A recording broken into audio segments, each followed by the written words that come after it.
ትዳር በኦንላይን ፈልጉ መስመሮችን የሚጠነቀቅ ብልህ የትዳር አጋር ማግኘት ከምን ጊዜውም በላይ ቀሏል። ከፕሌይ ስቶር ላይ ሰኪና ሐላል ኒካህ የሞባይል አፕሊኬሽን ቹታል ሚስቴን ከአፕ ስቶር እና ከፕሌይ ስቶር ላይ ዳውንሎድ ሳረጋት ኔታንያሁ መጨረሻ ቀን እየደረሰ ነው ያለው። አቶ ቢኒያም ቅርብ ወራጅ ነው እየተባለ ነው። አቶ ቢኒያም እንግዲህ የእስራኤል ላይ አሁን የምርጫ ሰዓት ነውና አቶ ቢኒያም ላለፉት 3-4 ዓመታት ዛሬ ከባድ ፊልም አለ።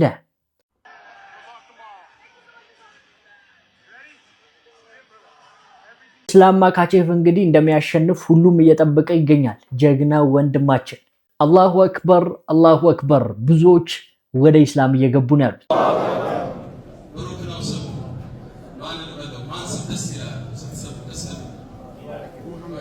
አላህ በእስልምና ላይ ያጽና። لبثتم إلا قليلا لو أنكم كنتم تعلمون السلام عليكم ورحمة الله وبركاته يا الله عزنا ቻልን ሰላም ፍቅር ጤና ያላችሁ በዳንበር ነው ሁላችሁም ለምሰልኝ ዛሬ ምን ተለመደ አነጋጋሪ አስተማሪ እጅግ በጣም ምርጥና አዳዲስ መረጃዎችን ይዤ ቀርቤያለሁ። እነዛም ቪዲዮዎችን እንመለከታለን። ለዚህ ዩቲዩብ ቻናል አዲስ ሆናችሁ ግን ሰብስክራይብ ያደርጋችሁ ቤተሰቡ ነው። ነባሮች ቻናል ኦሞቹ ሁላችንም ቪዲዮ በላይክ እንጀምራለን። ለእስላሞች ላይክ መስጠት የለም። ቀጥታ ወደ ዛሬ ቪዲዮ ነው። ዛሬ ቪዲዮአችን ተጀመረ። የመጀመሪያ ቪዲዮአችን የሚሆነው ዛሬ እንግዲህ አንድ ፋይት አለ በኤምኤምኤ ታሪክ እንግዲህ ትልቅ የሆነ ክስተት ሆኖ እንግዲህ የሚጠበቅ ነው። ኢስላም ማካቼቭ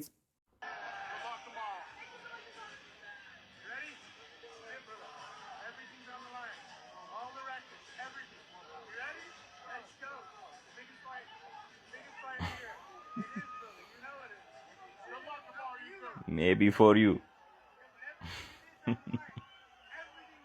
ኢስላም ማካቼቭ ለዚህ ነው ምችት የሚለኝ። በቃ ሪያሊቲ ቼክ ነው የሚሰጠው ማለት ነው። እና በቃ ትልቁ ፋይት ነው ምናምን ዝግጁ ነህ ምናምን ብላ ትሰክሳለች ያንጌሪ። ከዛ ሜቢ ላንተ ነው ትልቅ፣ ለኔ ይሄ ትልቁ ፋይት አይደለም ብሏልና ኦልሞስት በጣም ይሄኛው ካምፕ ላይ ሁለቱም ሎንግ ካምፕ ነበር የነበራቸው። ነገር ግን ኢስላም ማካቼቭ ከሬስለሮች ጋር ሄዶ ሬስል አድርጓል።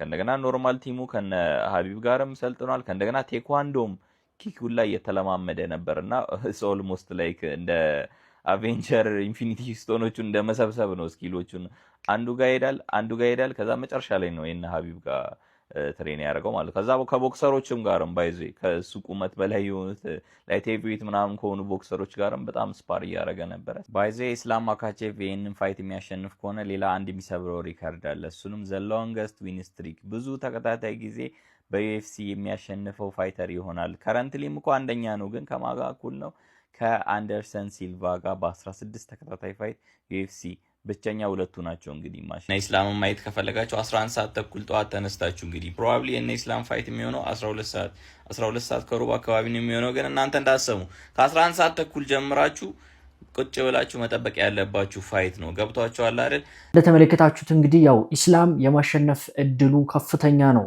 እንግዲህ 29 ጊዜ አሸንፎ አንድ ጊዜ ብቻ ነው የተሸነፈው። ያኛው ደግሞ ተፋላሚው 17 ጊዜ አሸንፎ አንድ ጊዜ ብቻ ተሸንፏል። እናም እንግዲህ ያው ኢስላም ማካቼቭ እንደምታውቁት ጀግና የሙስሊም ወንድማችን ነው። የሀቢብ እንግዲህ ሰልጣኝና አይ ቲንክ ቤተሰብ ናቸው። ከሀቢብ ጋር እንግዲህ ራሽያዎች ታውቃላችሁ አብዛኞቹ ኤምኤምኤ ፋይት ላይ በጣም ብዙዎችን በማሸነፍ ሪከርድ የሰበሩ ናቸው፣ ሀቢብን ጨምሮ። ኢስላም ማካቼቭ፣ ሐምዛ ቺማይቭ እንግዲህ አላህ ሱብሃነሁ ወተዓላ ድሉን ለነሱ አድርግ። ያው ሁሌም አልሐምዱሊላህ በማለት ይታወቃሉ። እኛም ኮመንት ላይ አልሐምዱሊላህ በማለት የዛሬን ቪዲዮ እንጀምራለን። አላሁ አክበር አላሁ አክበር። ብሩክ ወደ ኢስላም መጥቷል።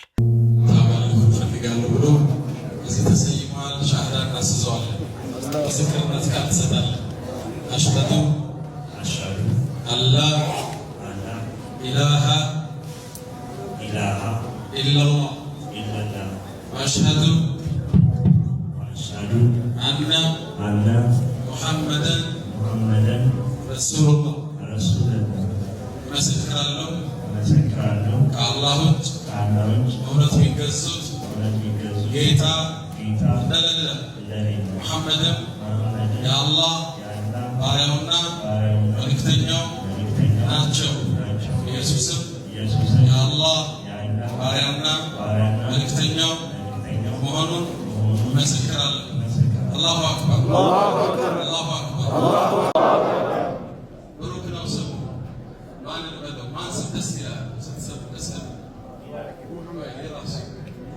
ከምታውቃቸው ሰው የተማሩ የሰፈር ልጆች ምናምን ደስታ ይኖራል። አሚር በጣም ይወደዋል። የዲኑ አሚር አላህ ያድርገው። አሚን። አሚር ብለነዋል። አሚን። የዲኑ መሪ አላህ ያድርገው። አሚን። አሚር ማለት ገብቷል። መሪ ሊደር ማለት አላህ እንደዛ ያድርገው። አሚን። ዲኑ ላይ ትልቅ አስተዋጽኦ የምታደርግ አላህ ያድርገው። አሚን። ሪዝቅ አላህ ይስፋ። አሚን። ደግና ሷሊህ ሚስት አላህ ይስጥ። አሚን። እሷም ደጋግ ልጆች ሁለት። አሚን። ሰለላሁ ዐለይሂ ወሰለም ወባረከ ዐላ ሰይድና ሙሐመድ። መብሩክ በሉት። ኡስታዝ ያሲን ኑሩ እጅ ላይ እንግዲህ እስልምናን ተቀብሏል። አላህ ያጽናው። ገና እንበዛለን ኢንሻአላህ። ብዙዎች ወደ እስላም እየመጡ እንዳሉ ታውቃላችሁ። ገና ነን ኢንሻአላህ። ገና ምድርን ሞላታለን። በነገራችን ላይ በጣም ብዙዎች ወደ እስላም እየመጡ ነው ያሉት።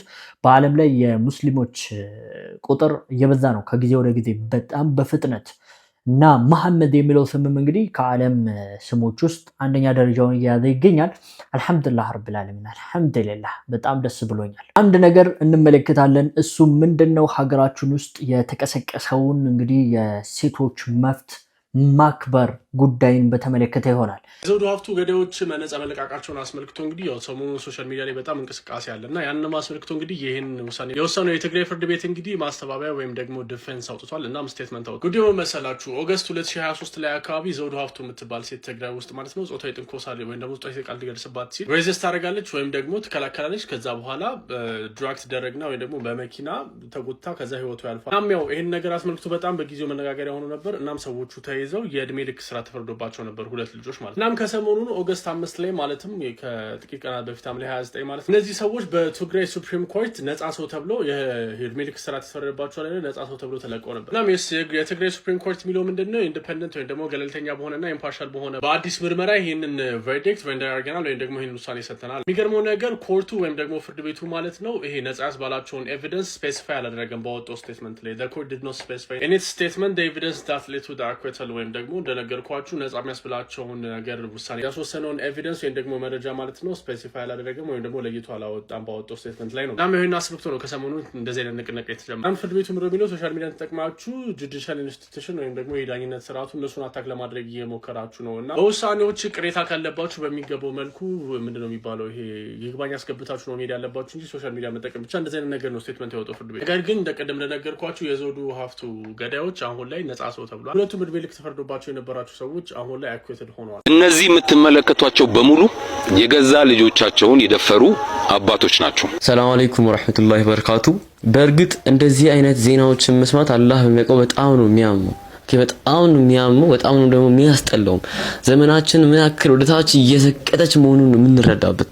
እንዲህ ሆረብል የሆነ ነገር መስማት፣ እንዲህ አስፈሪ ዘግናኝ የሆነ ነገር መስማት፣ ለዛውም አባት ልጁን እንዲህ አይነት ነገር መስማት በጣም ልብ ያማል። እንደው ለእህቶቻችንና ለልጆቻችንም እንዲሁም ለራሶቻችን ቤተሰቦችም ጭምር በጣም እንድንሰጋ ያደርገናል። እንደዚህ ነገሮችን መስማት እህቶቻችን ላይ የሚደርሰውን ግፍ ስንሰማ እንደው አላህ በሚያውቀው በጣም እንድንሰጋና ሀገሩና ዘመኑ እንዲያስጠላን የሚያደርገን ነገር ነው እየሰማን ያለነውና ሆኖም ግን ያው እንደዚህ አይነት ጉዳዮችን እኛ ከመንግስት ፍትህ እንጠይቃለን። ፍትህ ከመጠየቅም ባሻገር ደግሞ መሰል ጉዳዮች ቅጣታቸው ላይ የሚገባው ግድያ ነው። እነዚህ ሰዎች ሰብአዊ የሆነ ተግባር ነው እየፈጸሙ ያሉት።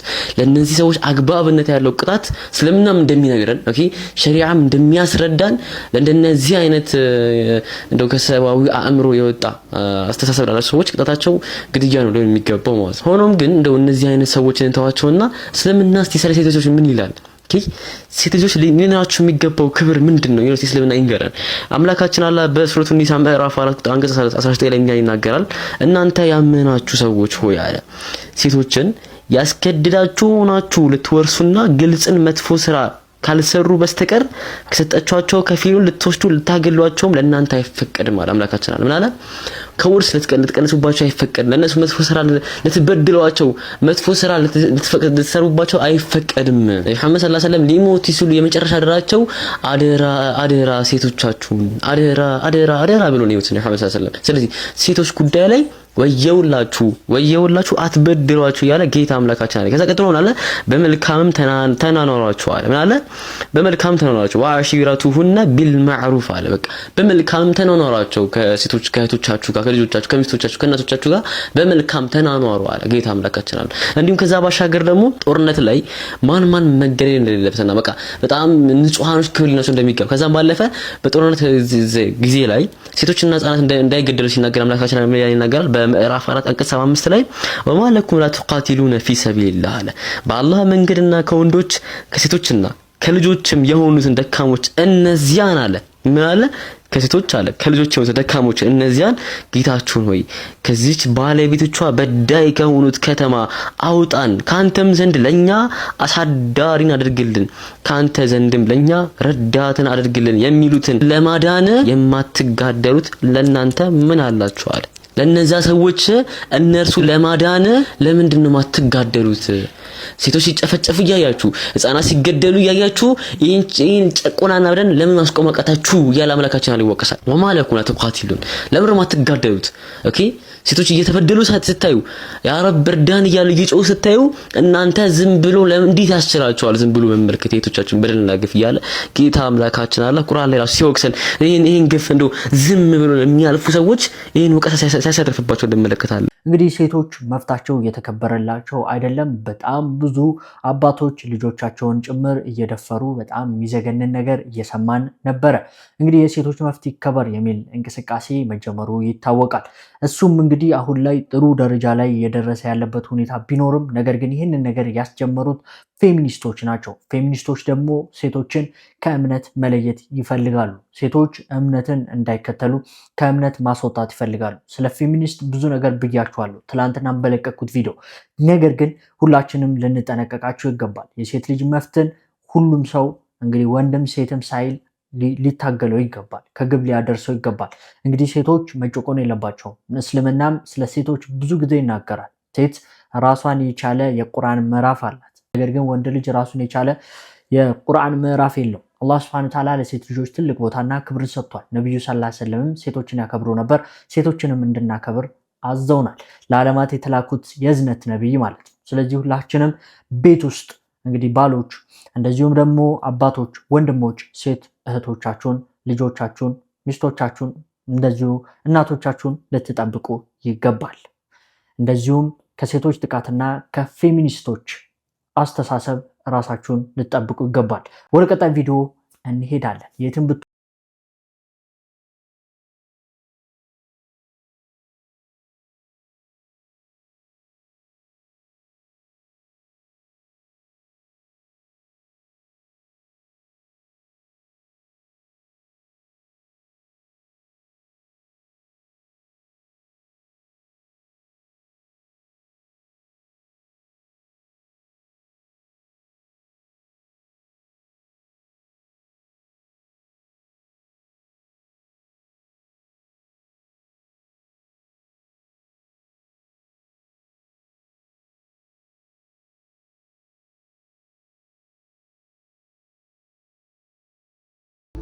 ድንጋጤ ሊመጣ ይገባል የአላህ ስም ነው የተነሳው ኢተቂላህ አላህን ፍራ ሲባል ድንጋጤ ሊመጣ ይገባል ተቅዋ ማለት በቋንቋ ደረጃ አልዊቃያ ይላሉ መጠንቀቅ ነው አይ አየቂያ الانسان نفسه مما يخاف ويحذر ራሱን ከሚያስፈራው ነገር የሚጠነቀቅበት ማለት ነው በሸሪዓ ደረጃ እስጢላህ በሸሪዓ ደግሞ ሁለቱ ኢማሞች ኢማም ኢብኑ አልቀይም እና ኢብኑ ረጀብ ረሂመሁላህ إن مدار التقوى على الوقاية من عذاب الله وذلك بفعل أوامره واجتناب نواهيه قالوا تقوى مالت الله بعزه وتعالى بمتعزز بكلكل ولا مكلكل متنكك يسون قطعت بمفرات متنكك مالتنا تقوى مالت الله المفرات አላህን መንፈራው ላይክ ሰዎች ሲያዩን ብቻ መሆን የለበትም እንግዲህ ብዙዎች ሰዎች እንዲያዩዋቸው ብቻ ኸይር ነገርን ይሰራሉ ሰላትን ይሰግዳሉ ይሄ ልጅ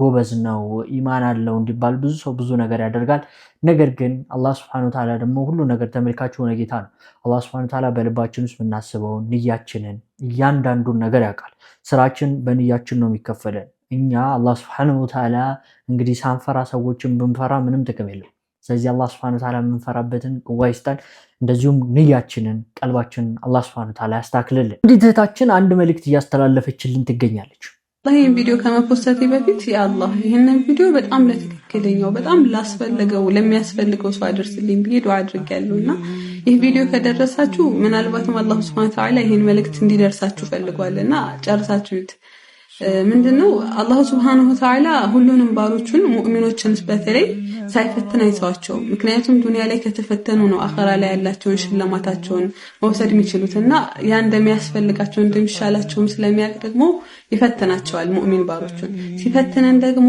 በጣም በምንወደው ነገር ነው የሚፈትነን። ማለት ብታጡትም ባታጡትም ምንም ለማይመስላችሁ ብዙም ጉዳያችሁ ባልሆነ ነገር ያንን ነገር ወስዶባችሁ ፈተንኳቸው ሊል አይችልም።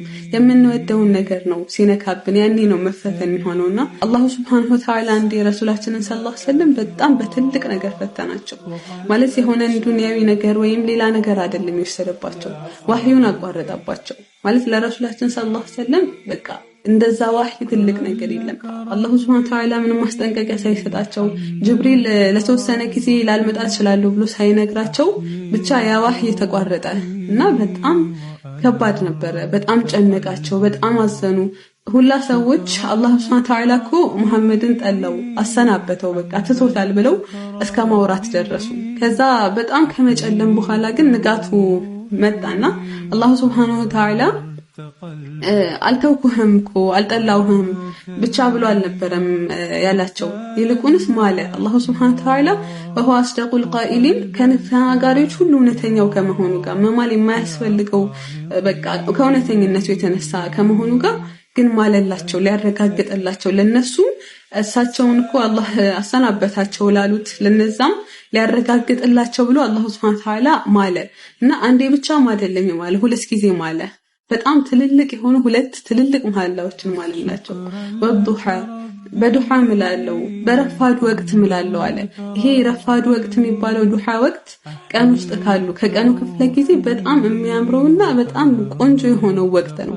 ከዛ በኋላ ደግሞ አላህ አላበቃም በሌላም ነገር ማለት ወለይሊ ኢዛ ሰጃ በሌሊቱም ጸጥ ባለ ጊዜ በሱም እምላለው አለ አላህ። ይሄ ሰዓት ደግሞ ይሄ ወቅት ደግሞ ከሌሊቱ ክፍለ ጊዜ በጣም የሚያምሩ በጣም ቆንጆ ሰዓት ነው እና አላህ ሱብሓነሁ ወተዓላ በሁለቱ በጣም በሚያማምሩ ትልልቅ መሐላዎች ከማለላቸው በኋላ ማወዳዐከ ረቡከ ወማ ቀላ ጌታህ አልተወህም አልጠላህም አላሰናበተህም አላቸው።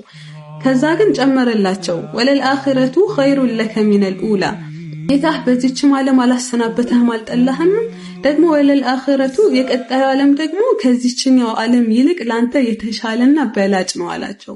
ጨመረላቸው ደግሞ ወለሰውፈ ዩዕጢከ ረቡከ ፈተርዳ ጌታህ ወደፊት ብዙን ስጦታ በርግጥ ይሰጥሃል ትደሰታለህም ትወዳለህም አላቸው። ሱብሃንአላህ ወላሂ ግን ይሄንን የረሱላችን ሰለላሁ ዐለይሂ ወሰለም ታሪክ እሱን እንድናወራ አይደለም ዛሬ ፈለኩትና እናንተ የፈተና ጊዜያችሁ ላይ ያላችሁ እናንተ የጨለመባችሁ ሰዎች አላህ ሱብሓነሁ ወተዓላ እኔንም እነዛ የለመንኩትን ዱዓዎቼንም ተወን እንዴ ብላችሁ እስክትፈሩ ድረስ የደረሳችሁ ሰዎችም እከሌን እኮ አላህ ጠልቶታል ለዛ ነው ሁሉ ፈተና እየተፈራረቀበት ያለው ብለው እስኪያሙባችሁ ድረስ የደረሳችሁ እናንተ ሰዎች ወላሂ ማወዳዐከ ረቡከ ወማ ቀላ ጌታህ አልተወህም አልጠላህም አላሰናበተህም። ይሄ ከሱ የሆነ አንድ ፈተና ብቻ ነው። ልክ ይመጣል የነጋቱ ጊዜ ይመጣል። በዛ ላይ ደግሞ ወለልአኺረቱ ኸይሩን ለከ ሚነል ኡላ ቀጣዩ ዓለም ደግሞ ከዚህ ዓለም በጣም የተሻለ ነው ላንተ። ቀጣዩ የደስታው ዓለም አኺራ ደግሞ አለ መቼም ማንጨነቅበት።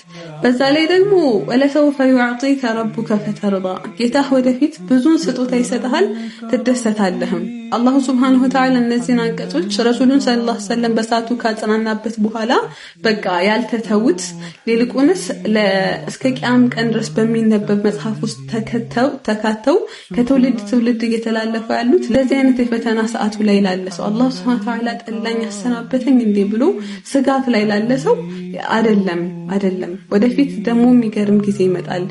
ወደፊት የምትካሱበት ጊዜ ይመጣል። ቀጣዩ ዓለም ደግሞ የተሻለ ነው።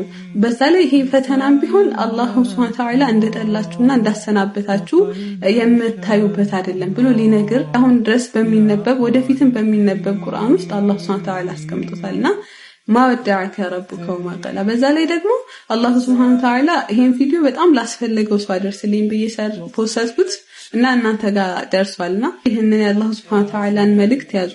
ማወዳዐከ ረቡከ ወማ ቀላ ጌታህ አልጠላህም አላሰናበተህም ይልሃልና እና አብሽሩ ኢንሻአላህ ፈረጃው ቅርብ ነው። ሐቂቃ የተናገረችው ነገር በጣም ብዙዎቻችንን ይመለከታል ብዬ አስባለሁ። አላህ ሱብሓነሁ ወተዓላ ይፈትናቸዋል። ያልተፈተነ ሰው አለ ብዬ አላስብም። ሁላችንም ተፈትነናል። ነገር ግን ከፈተና በኋላ ያለውን ነገር ማሰብ አለብን። እህታችንም ጥሩ መልእክት አስተላልፋልናለች። ምናልባትም በዚህ ሰዓት እየተፈተናችሁ ያላችሁ ሰዎች እንግዲህ ጥሩ የሆነ ትምህርትን እንዳገኛችሁበት ተስፋ አደርጋለሁ። አላህ Subhanahu Wa Ta'ala የማንችለውን ፈተና አይፈትነን። ፈተናቸውን አልፎ እንግዲህ ምንዳ ከሚያገኙ አጅር ከሚያገኙት አላህ አድርገን። አንድ ደረሳ ብሎ ይጀምራል ታሪኩ። አንድ ደረሳ በ50 ዓመቱ አገባና ሸዩ አግባብ ይሉት አግብት በ51 ዓመቱ አገባና በ3ኛው ቀን መጣና ሼህ አላቸው እንደ አስተዛሪ ወርኩተና አላህ ይቆጥርብኛል አላቸው። እድሜው ነው እኔ መኖር ከጀመርኩ 3 ቀን ያለ ያማ አባክናው አለ ልጁ አርጉ ይያሉት አባክናው አለ። ስለዚህ አታባክኑ፣ ወይ ተማሩ ወይ ቅሩ አለዛ አግቡ። እንግዲህ ያላገባችሁ ሰዎች ያው ተሸውዳችኋል እየተባላችሁ ነው ያላችሁት። ስለዚህ ቶሎ አግቡ፣ ቶሎ ወደ ሐላሉ ነው እየተባለን ነው የምንገኘው። ኢንሻአላህ እንግዲህ እንደምትሉ ተስፋ አደርጋለሁ። አንድ ቪዲዮ አይቻለኝ ኦንላይን ላይ ትዳር ፈልጉ በአፕሊኬሽን ምናምን ሰኪና አፕሊኬሽን ሚል ከጋብቻ በፊት ማውራት ሐራም አይደለም። እውነተኛው ህግ ይህ ነው። እስልምና ከኒካ በፊት መወያየትን፣ መገናኘትን፣ መመራረጥን አይከለክልም፣ ግን ገደብ አድርጎለታል። በመልካም ንያ ተነጋገሩ። ወልያችሁን ከመሐከላችሁ አትለዩ። በቆይታችሁ ሁሉ መከባበርን ሰንቁ። ወንጀሉ የምታወሩበት መንገድ ነው እንጂ ማውራታችሁ አይደለም። ባህልን ከዲን ጋር ማምታታትን እናቁም። የእስልምናን ገደቦች የሚያከብርና ቀይ መስመሮችን የሚጠነቀቅ ብልህ የትዳር አጋር ማግኘት ከምን ጊዜውም በላይ ቀሏል። ከፕሌይ ስቶር ላይ ሰኪና ሐላል ኒካህ ሞባይል አፕሊኬሽን አውርደው አሁኑኑ ሐላሉን ይፈልጉ። እንደተመለከታችሁት እንግዲህ በጣም ኮሜንቶቹ እያሳቁኝ ነበር። በቃ ሚስቴን ፕላይ ስቶር ላይ እና አፕ ስቶር ላይ ዳውንሎድ ላረጋት ነው፣ በህይወቴ ነው ሚስቴን ባፕ አወርዳታለሁ ብዬ አስቤ አላቅም የሚሉ ኮሜንቶችንም እያየው ነበር። በኦንላይን ትዳር እንዴት ነው ያስኬዳሉ? ይጀማው እንዴት ታስባላችሁ? እናንተ በዚህ ጉዳይ ላይ ምን ሐሳብ አላችሁ? ትዳር በኦንላይን ያስኬዳሉ ወይ? እንኳን በኦንላይን እንዲሁም አልተቻለም ትላለች አያቴ አትልም ራስ ይሆን ያልኩት። እና እሺ ሐሳባችሁን ኮሜንት ላይ አስቀምጡ። ትዳር በአፕሊኬሽን እና በኦንላይን አውርዶ መፈለጉ እንዴት ነው? ትክክል ይመስላችኋል? ነብዩ መሐመድ የከለከሉት የአስተኛኘት አይነት ማለትም በሆድ መተኛት ማለት ነው። አሁን ላይ የሃርቫርድ ዩኒቨርሲቲ ተመራማሪዎች በጣም ልክና ተገቢ ያልሆነ አተኛኘት እያሉት ይገኛሉ። እስኪ የሃርቫርድ ዩኒቨርሲቲ ተመራማሪዎች ምን አሉ? የሃርቫርድ ዩኒቨርሲቲ ተመራማሪዎች እንደሚናገሩት ከሆነ የተለያዩ የመተኛት አስተላለፍን በሚያወጡበት ሰዓት ላይ ማለት ነው በጣም ከባዱና የተጠላው የእንቅልፍ መተኛ መንገድ ወይም ፖዚሽን ማለት ነው በሆድ መተኛት ነው እያሉን ይገኛሉ። በዚህም ደግሞ በአከርካሪ አስተላለፍ ላይ ትልቅ ጉዳት ይኖረዋል። ይህ ብቻም ሳይሆን አንድ ሰው በሆዱ በሚተኛበት ሰዓት ላይ ግዴታ ጭንቅላቱ ማለት ነው አንድ ፖዚሽን ወይም ደግሞ አንድ አቅጣጫ ብቻ ነው የሚይዘው። ይህም ደግሞ ማለት ነው ጧት በሚነሳበት ሰዓት ላይ ማለት ነው ከፍተኛ የሆነ የአንገት ህመምና እንደዚሁም ደግሞ የራስ ምታት ችግር ያጋጥመዋል። ደም በተገቢ መልኩ ወደ ጭንቅላቱ ስለማይሄድ አንገቱ ስለሚታጠፍ እያሉን ይገኛሉ ማለት ነው። ያ ብቻም ሳይሆን በታችኛው የወገብ ክፍል ላይ ማለት ነው ከባድ የሆነ ህመም ያጋጥመናል እያሉን ይገኛሉ። ብዙ ነው። እኔ ባጭሩ ነው ያመጣሁላችሁ እና ምን ልላችሁ ፈልጌ ነው አላህ እኛን የሆነ ነገር ሲያዝ ማለት ነው እኛን የሚጎዳ ነገር በጭራሽ አያዘንም ማለት ነው። እንደሚታወቀው በሐዲስ ላይ ረሱል አለይሂ ሰላቱ ወሰለም አንዱ ሰው በሆዱ ተኝቶ አግኝተውት ቀስቅሰው አላህ የማይወደውን አተኛኘት አትተኛ ማለታቸውም የሚታወስ ነው። ሱብሃንአላህ እኛ ያወቅነው ከ1400 ዓመት በፊት እነሱ ግን አሁን ላይ ያረጋገጡልን ነው። አሁን የምንሄደው እንግዲህ የተፈኩር ሰዓት ላይ ነው የደረስነው። ተፈኩር እንመለከታለን። ዛሬ የቀለማት ንጉስ ስለሆነው እንስሳ እናወራለን። አሰላሙ አለይኩም ውዶቼ እንዴት ናችሁ? ዛሬ ማድሪን የሚባል ልዩ የዝንጀሮ ዝርያ አስተዋውቃችኋለሁ። ማድሪልን ከሌሎቹ ለየት የሚያደርገው ፊቱ ላይ ያለው ደማቅ ቀለም ነው። ፊቱ፣ አፍንጫው ደማቅ ቀይ ሲሆን በጎንና በጎን ያሉት ጉንጮቹ ደግሞ ሰማያዊ ናቸው። ይህ ቀለም ዝም ብሎ ሳይሆን በደም ውስጥ ባለው ሆርሞን መጠን የሚወሰን ነው። የወንዱ ቀለም በደመቀ ቁጥር በሴቶች ዘንድ ተመራጭነቱ ይጨምራል። ሌላው የሚገርመው ፊቱ ላይ ብቻ ሳይሆን በስተጀርባ በመቀመጫው ላይም ተመሳሳይ ቀይና ሰማያዊ ቀለሞች አሉት።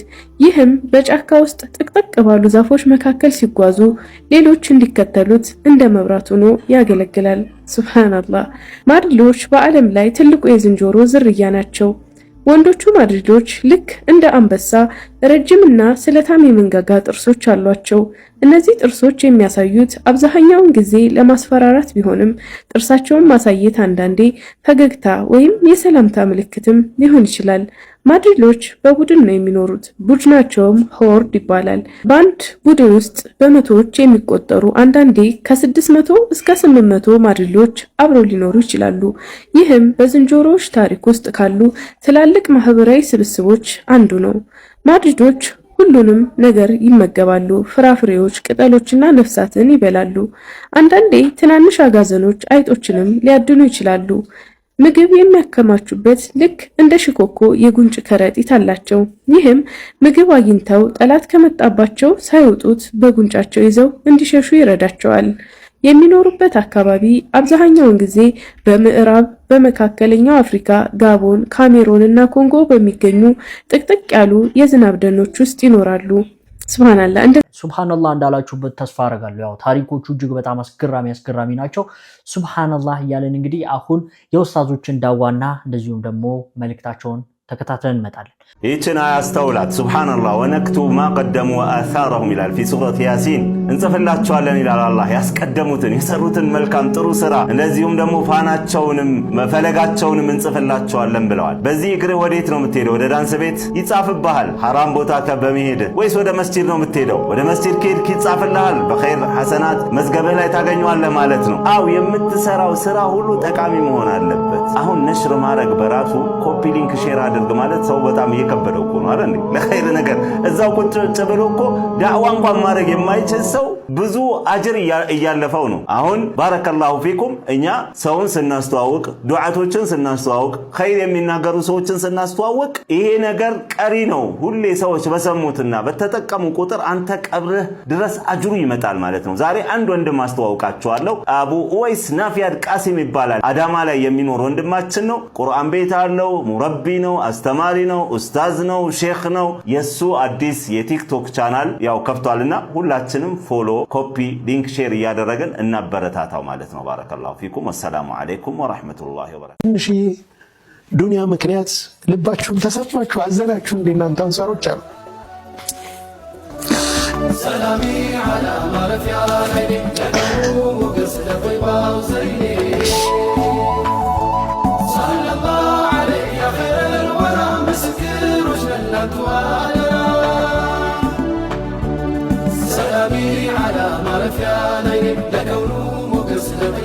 በጣም ጥቂት የሆነች ዱንያን ተአለፍቱ ቢሃ ቀውመን ሊዩስሊሙ እስልምና እንዲቀበሉ የእስልምናን ውበት እንዲያዩ ብዬ የሰዎችን ልብ ለማራራት ብዬ የሰጠኋት ይህች ዱንያ ልባችሁን አሳዘነች አሉ። ወወከልቱኩም ኢላ ኢስላሚኩም እናንተን እኮ ለእስልምና ትቻችሁ ነው።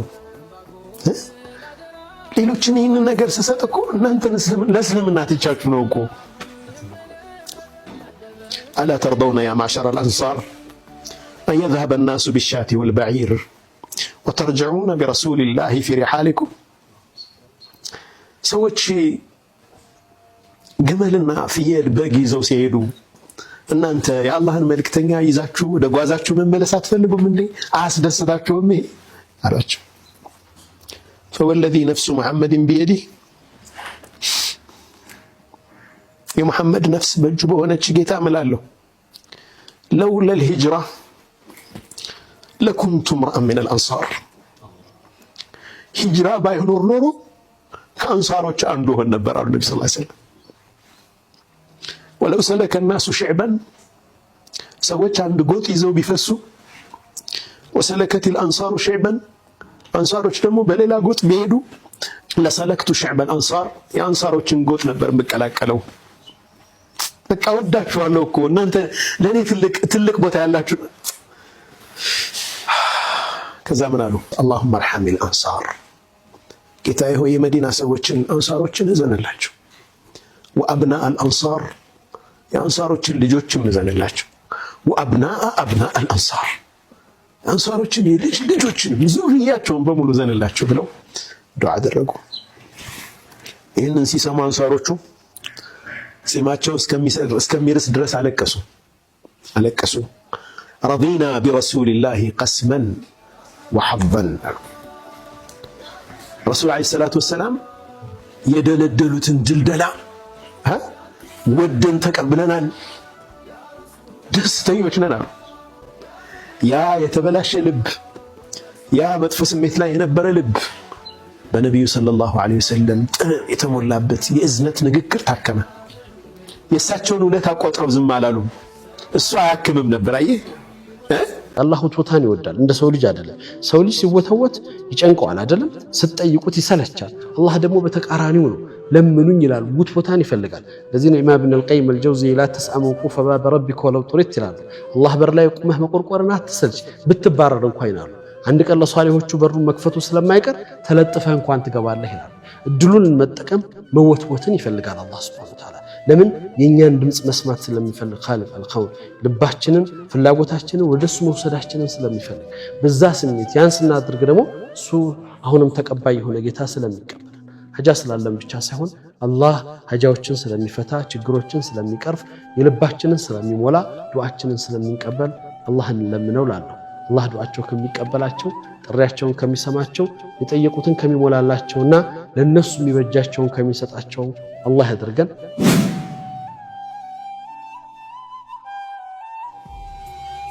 በህይወት ተጠቀም ሞት ከመምጣቱ በፊት ሞት አንኳክቶ አንተን ከመውሰዱ በፊት ተጠቀም። ጉድጓዶች አሉ፣ የቀብር ጉድጓድ ሁሌ ይጣራሉ፣ ሁሌ ትጣራለች ቀብር። አጠግብም፣ ሁሌ ሙሉብኝ ነው፣ ጨምሩብኝ ነው፣ ጥጋብ የለም። እሷ ጋር እንገባለን ያቺ ጉድጓድ ውስጥ። ከመግባታችን በፊት የወጣትነትንም የሁሉን ጊዜ ልንጠቀም ይገባል። ሐሰን አልበስሪ ረሂመሁላህ አንድቻን አባባል አላችሁ ደስ ምትል የብነ አደም አንተ የአደም ልጅ ሆይ ኢነማ አንተ አያሙ መጅሙዓ አንተ የቀናት ጥርቅም ስብስብ ነህ። ኩለማ መዳ የውሙን ሁሌም ከቀን አንድ በሄደ ቁጥር መዳ ባዕዱከ ከአንተነት የሆን ነገር እየሄደ ነው። ዩሰሊሙከ ሌይሉ ኢለ ነሃር ሌሊቱ ለቀኑ አሳልፎ ይሰጥሃል። ወዩሰሊሙኩ ነሃራ ኢለ ሌይል እንደዚሁ ደግሞ ቀኑ ደግሞ ለሌሊቱ አሳልፎ ይሰጥሃል። ሐታ ዩሰሊማኒከ ኢለል አኺራ ሁለቱም ተባብረው ለአኺራ እስኪሰጡ ጊዜ ድረስ በአንተ ላይ እንደዚህ ይፈራረቃሉ። የቀናት ስብስብ ነህ። አንድ ቀን በሄደ ቁጥር ወደ ቀብር እየቀረብክ ነው። ስለዚህ ተጠቀምበት። የሚጠፋ ጊዜ ሊኖር አይገባም። ተጠቀምበት። ሀብትን ተጠቀምበት ድህነት ከመምጣቱ በፊት። አዎ ያንተ ሀብት ለሌላው ከመከፋፈሉ በፊት ወራሽ ከመውሰዱ በፊት ለቀብር ቤትህ አሁን አዘጋጅበት። በምን ኸይር ነገር በመስራት የቀብር ቤትህን አብራበት። ሱብሃንአላህ የሰው ልጅ ሰደቃ አውጣ ሲባል እጁን ይይዛል። ዑምራ ሂድ ፍሬን ይይዛል። ሐጅ ሂድ ፍሬን ይይዛል። ለመስጊድ የሆነ ነገር አዋጣ ፍሬን ይይዛል። መቼ ነው መስጠት የሚፈልገው? ሞት ሲመጣበት። ልክ ጀነት ጀሃነም ሲመለከት መላእክቶች ሲያዩት የዛኔ ሲያነጋግሩት ቁርአን ላይ እንደተጠቀሰው እኮ ነው።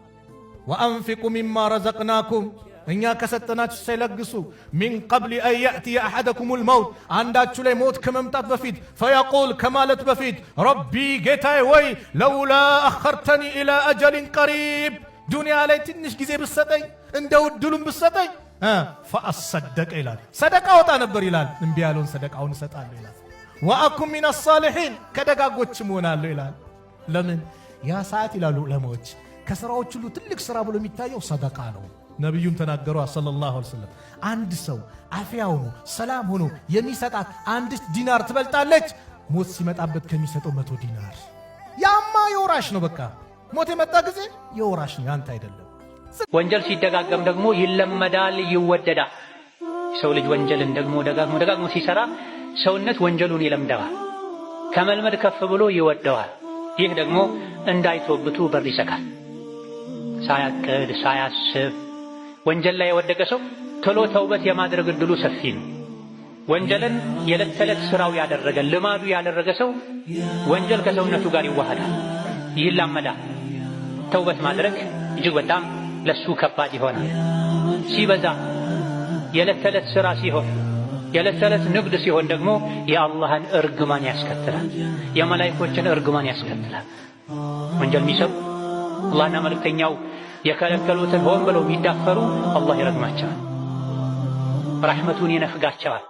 እንግዲህ በሰማነው አላህ ምንሰራና ምንጠቀም ያድርገን እያልኩኝ ወደ ውጭ መረጃዎች ወስዳችኋለሁ። ከውጭ እንግዲህ ኔታንያሁ ጊዜው እያበቃለት ነው እየተባለ ነው። አቶ ቢንያም ቅርብ ወራጅ ነው እየተባለ ነው። አቶ ቢኒያም እንግዲህ እስራኤል ላይ አሁን የምርጫ ሰዓት ነውና አቶ ቢኒያም ላለፉት 3-4 ዓመታት እስራኤል ላይ ኮንስታንትሊ ሚሳኤል እንዲዘንብ ሲያደርጉና የእስራኤልን ህዝብ ሲያቃዡና ሲያባንኑ የነበሩት እንዲሁም በየጉሬው እንዲደበቅ ሲያደርጉ የነበሩት አቶ ቢኒያም በምርጫ እየተቀጡ ያለበት ሁኔታ ነው ያለው። እንግዲህ የእስራኤል ውስጥ መንግስት ለመመስረት 61 መቀመጫ ሲያስፈልግ የአቶ ቢኒያም ፓርቲ ግን 49 መቀመጫ ብቻ ነው እስካሁን ድረስ ያገኘው እየተባለ ነው። ያ ብቻ ሳይሆን እስካሁን ድረስ 68 መቀመጫ ነበረው። አሁን ላይ ስልጣን ላይ ነው አይደል ያለው 68 መቀመጫ ነበረው። አሁን ግን ያንንም በጣም ሩቅ ሆኖበታል። 49 መቀመጫ ብቻ ነው ያለው እየተባለ ነው። አቶ ቢኒያም እንግዲህ በዚህ በተለይ ጋዛ ላይ ባሳዩት እንዲሁም ደግሞ ከኢራን ጋር በተነኮሱት ትንኮሳ የተነሳ በተደጋጋሚ እስራኤል ላይ ጥቃት እንዲፈጸምና የእስራኤል ህዝብ መቀመጫ እንዲያጣ በየጊዜው አላርም እየጮህበት በየጊዜው ወደ ጉሬው እንዲሮጥና ከፍተኛ የሆነ ስደት እንዲኖር ያደረገ ነው የአቶ ቢኒያም ፖሊሲ። ይህንን ተከትሎ እንግዲህ በምርጫ ይቀጣሉ ተብሎ ሲጠበቁ የነበሩት አቶ ቢኒያም አሁን በምርጫ እየተቀጡ ያለበት ሁኔታ ነው ያለው። ያሸንፋሉ የሚል ፕሪዲክሽን በምንም በኩል የለም እና ወዳጃቸው ዶናልድ ትራምፕ ደግሞ አቶ ቢኒያምን ኢንዶርስ አድርገው ኦር የአቶ ቢኒያም ደጋፊነታቸውን እንደገና አናውንስ አድርገው እንግዲህ ድምጽ እንዲያገኙ ያደርጋሉ ተብሎ ሲጠበቅ ዶናልድ ትራምፕ በተደጋጋሚ ቢጠየቁም አቶ ቢኒያምን ኢንዶርስ ከማድረግ ወደኋላ ብለዋል፣ የለውበትም ብለዋል። ይህንን ተከትሎ እንግዲህ በጣም ከፍተኛ የሆነ የድምጽ እጥረት እያጋጠማቸው እንዳለ እየተነገረ ነው። ያው የሚመጣው አቶ ቢኒያም ቢሸነፉም ቀጣይ የሚመጣው መንግስት ለገዛም ሆነ ለፍሪው ዓለም የተለየ ነገር ያደርጋል ተብሎ ባይጠበቅም ግን የአቶ ቢኒያም ውድቀት መጀመሪያ ነው የሚሆነው እየተባለ ነው። ያ ብቻ ሳይሆን አቶ ቢኒያም በሙስና ክስ አለባቸው። አሁን ላይ ስልጣን ላይ ስላሉ በስልጣናቸው በተደጋጋሚ በመጠቀም ክሱ እንዲራዘም እያደረጉ ያሉ ሲሆን ምናልባትም ከስልጣን የሚወርዱ ከሆነ ያ ክስ እንዳዲስ ተከፍቶ አቶ ቢኒያም እስር ቤት ሊገቡ የሚችልበትም እድል እንዳለ እየተነገረ ነው።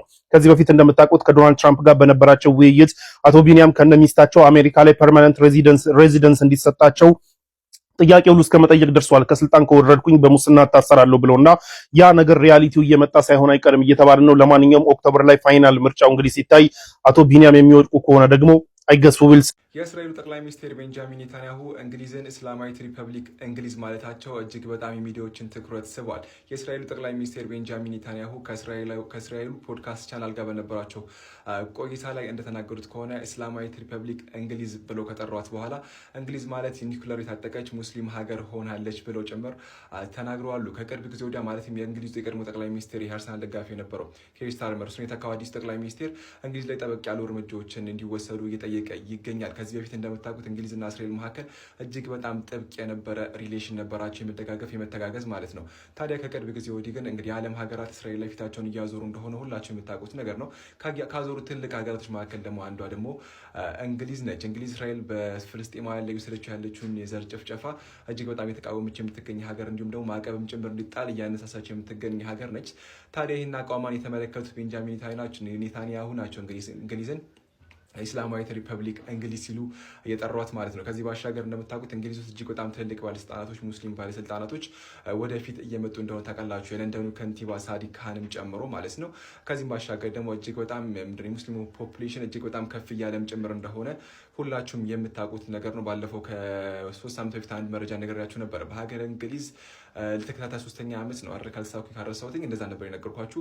መሐመድ የሚለው ስም እንግዲህ የተወለዱ ላሉ ህጻናቶች እጅግ በጣም ቀዳሚው ስም ሆኖ ተመዝግበው ሪከርድ ሰባሪም ሆኗል። የሚወለዱ ልጆች በጠቅላላ ስማቸው መሐመድ እየተባለ እየወጣ ማለት ነው። ለማንኛውም ኢስላማዊት ሪፐብሊክ እንግሊዝ ሲል ጠርተውታል። ከዚህ ባሻገር ደግሞ ትናንትና አንዳንድ ነገሮች ነገራችሁ ነበረ ከአሜሪካን ጋር በተገናኘ ማለት ነው፣ ካወሯቸው አይቀር ማለት ነው። የአሜሪካው ምክትል ጠቅላይ ሚኒስትር ጄዲ ቫንስ አንድ ንግግር ተናግሮ ነበረ። ፈጣሪ ይጠብቀንና በቅርቡ አሜሪካ ሙስሊም ፕሬዚደንት ሊኖራታል ሲል ተናግሮ ነበረ። ፈጣሪ ይጠብቀንና ብሎ ማለት ነው። ከዚህ ባሻገር ደግሞ ሌላው ሪፐብሊካን ኮንግረስማን የሆነችው ናንሲ ማንሲም ልጆቻችን በዚህ አካሄድ ከሆነ የልጅ ልጆቻችን ቡርቃ ኒቃብን መልበሳቸውና ከተማ ላይ መንቀሳቀሳቸው የማይቀር ነገር ነው ብላ እሷም ተናግራ ነበረ። ኤኒዌይስ በትልልቅ የዓለም ሀገራቶች ላይ እየታየ ያለው የሙስሊሞች ወደፊት መምጣት ብዙዎችን የሆነ ያህሎችን እያስቆጣ ወይም እያስደበረ ይገኛል፣ ምንም እንኳን አግባብነት ባይኖረውም ማለት ነው። ኤኒዌይስ የእስራኤል ጠቅላይ ሚኒስትር ቤንጃሚን ኔታንያሁ እንግሊዝን ኢስላማዊት ሪፐብሊክ እንግሊዝ ሲሉ የጠሩበትን ንግግር አልጀዚራን ጨምሮ በጣም ብዙዎች የተቀባበሉት ይገኛሉ። ይህን ነገር ላድርሳችሁ ብዬ ነው። ኔታንያሁ እንደምታውቁት ከብዙ 100,000 በላይ የሚሆኑ ፍልስጤማውያንን በማስጨፍጨፍ ይታወቃል። በጣም እንግዲህ ፍልስጤማውያን ዘራቸውን እንዲጠፋ መፍታቸውን እንዲገፋ ህፃናቶች፣ አዛውንቶች፣ ሴቶች ሳይል እንግዲህ የገደለ የጨፈጨፈ መሪ ነው። ይህ መሪ ደግሞ ዓለም ብዙ ጊዜ የተነሳበት እንደነበር ታውቃላችሁ። መጨረሻው የደረሰ ይመስለናል። ኢንሻአላህ አላህ መጨረሻውን ያሳየን እላለሁ። ፍልስጤማውያንም አላህ ይነስራቸው፣ የሚደሰቱ አላህ አድርጋቸው። አሁን ወደ ሌሎች መረጃዎች እንሄዳለን፣ ከውጭ ወዳገኘናቸው። ከእስራኤል ወታደሮች የተውጣጡት የእስራኤል ሴት ወታደሮች በጋዛ ፍርስራሾች መካከል በመሄድ እየደነሱ የሚያሳይ ቪዲዮዎችን ለቀዋል። ይህም በዓለም አቀፍ ደረጃ እያነጋገረ ይገኛል። እነዚህ ወታደሮች መሬት ላይ የሚገኙ አፈሮችን እየበተኑ የሚጨፍሩ ሲሆን የዚህም ድርጊት መልእክት በብዙ መልኩ እየተተረጎመ ይገኛል። የእስራኤል ጠቅላይ ሚኒስትር ቤንጃሚን ኔታንያሁ የእስራኤል ወታደሮች በጋዛ እንደሚቆዩ ማስታወቃቸው ይታወሳል። የቱርክ የውጭ ጉዳይ ሚኒስትር ዛሬ በሰጡት መግለጫ አሜሪካ እስራኤል ጋዛን ለቃ እንድትወጣ ካላስጠነቀቀቻት ቱርክ፣ ኳታርና ግብጽ የራሳቸውን እርምጃ ለመውሰድ ይገደዳሉ ብለዋል። እዚህ ዓለም ላይ እጅግ በጣም አስቸጋሪ ከሚባሉ ስራዎች ውስጥ አንዱ ምንድነው ታውቃላችሁ? የዶናልድ ትራምፕ ፕሬስ ሴክሬታሪያት መሆን። ዶናልድ ትራምፕ እየወጣ የመሰለውን ነገር ኤቭሪ ስቱፒድ ቲንግ ኢን ዘ ወርልድ እየወጣ ይናገራል። ዝም ብሎ ትዊቱም ላይ ምኑም ላይ ይናገራል። ከዛ በኋላ እንግዲህ ሚዲያዎች የሚያፋጧቸው የዶናልድ ትራምፕን ፕሬስ ሴክሬታሪያቶች ነው። ይህንን ተከትሎ ዶናልድ ትራምፕ በዚህ 2 ተርማቸው ብቻ 5 ፕሬስ ሴክሬታሪያት ነበሯቸው። ከዛ ውስጥ 4ቱ ሪዛይን አድርገዋል። በቃ ብለው ወጥተዋል እና አሁንም እንግዲህ ረጅም ጊዜ ቆየች የተባለችውና እንደውም በደንብ በቃ ከዶናልድ ትራምፕ ያልተለየች ውሸታም ነች የተባለችው ፕሬስ ሴክሬታሪ የነበረችው ካሮላይን የምትባለውም አሁን ሪዛይን አድርጋለች እና እሷ ሪዛይን ለማድረግ ያስቀመጠችው ምክንያት ለልጆቼ እናት መሆን አልቻልኩምና ለልጆቼ እናት መሆን ፈልጋለሁ፣ ከቤተሰቤ ጋር ታይም ማሳለፍ ፈልጋለሁ የሚል ቢሆንም ግን የዶናልድ ትራምፕ ባለፈው ቱርኪ ሄዶ በነበረ ሰዓት በምግብ መኪና ተጭነው ያመለጡበት አመላለጥ ምክንያት ሳይሆን አይቀርም ነው የተባለው። ምክንያቱም ከዛ ያ ሀፕን ካደረገው ያ ሪፖርት ከወጣ በ24 ሰዓት ውስጥ ነው ሪዛይን ያደረገችው እቺ ፕሬስ ሴክሬታሪቷና ምክንያቱም ዶናልድ ትራምፕ እንደምታውቁት ያን ቀን እዛ ቱርኪ በምግብ ፕሌን ሲያመልጡ እዛ ፕሌን ውስጥ የነበሩትን ከፍተኛ የተወሰኑ አመራሮችና እንዲሁም የዋይት ሃውስ ስታፎች እቺ ፕሬስ ሴክሬታሪቷን ጨምሮ ለጅብ ነው ሰጥተዋቸው ሄዱት። ምክንያቱም ይህ ፕሌን ይመታል፣ በኢራን እንዲመታ ይደረጋል በሚል ስጋት ነው እንግዲህ ሴክሬት ሰርቪስ ዶናልድ ትራምፕን ያሸሸው። ስለዚህ ያ ፕሌን ሊመታ እንደሚችል ሴክሬት ሰርቪስ አምኖበት እንደ አሜሪካ ስለላ አምኖበት የነበረ ቢሆንም ግን ስቲል ከተመቱም እነዚህ ይመቱ ተብለው ለጅብ መተዋቸው ለጅብ ተተተው የነበሩት እነዚህ ባለስልጣናቶች ማኩረፋቸው ይታወቃል እና ከነዛ ውስጥ አንዱ አይነችው ፕሬስ ሴክሬታሪቷ እንግዲህ ዶናልድ ትራምፕ ለጅብ ሰጥቶኝ ከሄደማ ምናምን ብላ ሪዛይን እንዳደረገች ነው ዋነኛው ምክንያት ያ ነው ቢባልም እሷ ያስቀመጠችው ምክንያት ግን ከቤተሰቤ ጋር መቆየት ፈልጋለሁ የሚል ነው። ለማንኛውም በጣም ከባድ ስራ ነው። ዶናልድ ትራምፕ የመሰለው ነው እየወጣ የሚናገረው። ትናንትና ራሱ እንደምታውቁት የሁርሙዝ ሰርጥን በቁጥጥር ስራችን አውለን ሁርሙዝ ሰርጥ የአሜሪካ ቴሪቶሪ ነው፣ የአሜሪካ ሉዓላዊ ግዛት ነው ብለን በቅርቡ እናውጃለን ብሎ የተናገሩት ንግግር እጅግ በጣም ከባድ ችግር መፍጠሩን ተከትሎ እንግዲህ አሜሪካ ባለስልጣናት ወጥተው አይ ቀልዳቸውን ነው እንጂ የምራቸውን አይደለም ሲሉ እንደነበረ ታውቃላችሁና ከዚህም በፊት በተደጋጋሚ ዶናልድ ትራምፕ ዝም ብሎ የመሰለውን ነገር ይናገርና ከዛ በኋላ እነዚህ ፕሬስ ሴክሬታሪያቶቹ እየወጡ አረ ቀልዳቸውን የምራቸውን አይደለም ይባላልና ዓለም ላይ ብቸኛው ፕሬዝዳንት የፈለገውን ተናግሮ ሲያበቃ ቀልዱን ነው የሚባልለት ዶናልድ ትራምፕ ብቻ ነው። የሱ ፕሬስ ሴክሬታሪያት መሆን ደግሞ እጅግ በጣም ከባድ ስራ። ጠቅላላ አድርገን እንግዲህ ተመልክተን መተናል። የዛሬ መረጃዎች ይህን ይመስላሉ። ሳይነበርኩ ምን ሐሳብ አስተያየት አላችሁ? ኮሜንት ላይ አስቀምጡልኝ። ቪዲዮን ላይክ፣ ቻናል ሰብስክራይብ አድርጉ። ቪዲዮን በተለያዩ ቻናል ሼር አድርጉ። አላህ በጀን ታገናኘን። ወሰላሙ አለይኩም ወራህመቱላሂ ወበረካቱ።